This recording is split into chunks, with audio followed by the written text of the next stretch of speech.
Hello guys, good day.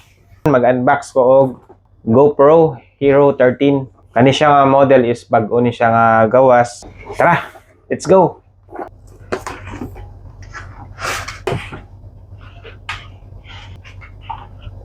Charger, adhesive. So mo ni siya ang unit camera. First time pa na ako nakagamit og GoPro. Sa una, ganahan yung kay kumupalit ani katong mga Hero 3, 4, kasagsagan na to nga mga model. Pero wala po ko'y budget. So karon wala po ko'y budget. Pero nipalit lang yapon ko. Ito yun, na ako na ni siyang gibutangan og SD card nga 256 GB.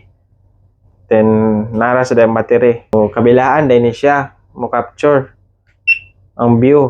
Ikaw sa taas nga button para mo start ang recording.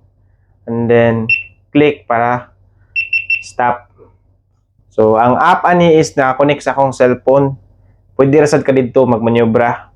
Lens mode auto detection. 27 megapixel lang yung camera. Super photo plus HDR raw photos. Hyper view. 177 degrees ultra wide. Plus 180 ang iyang wide. Time lapse with time warp. 3 seconds, 10-bit color, night effects. So kani siya ang pinaka nindot nga feature ani niya nga mas advanced na siya GPS. Siya waterproof 10 meters. Tagtang sa battery, siya lock are. Kab. So na ang battery diri og ang SD card. Nasa ni siya slot para sa charging. So ako po ni siyang gipalitan og shock absorbing rubber.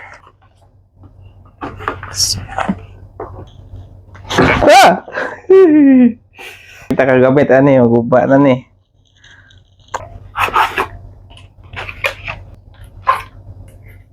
Charger og duha ka battery. Pahit kog lain nga accessories. Pero kuha na pod siya. Compatible na pod siya ang mga mountings niya. So kani siya nakatipid ko ani.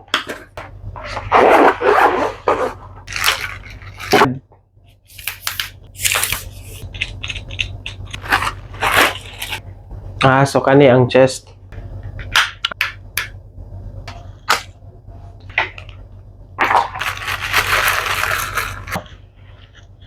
So, mao ni siyang action camera nga GoPro Hero 13 black with accessories. Na siya do ka battery with charger.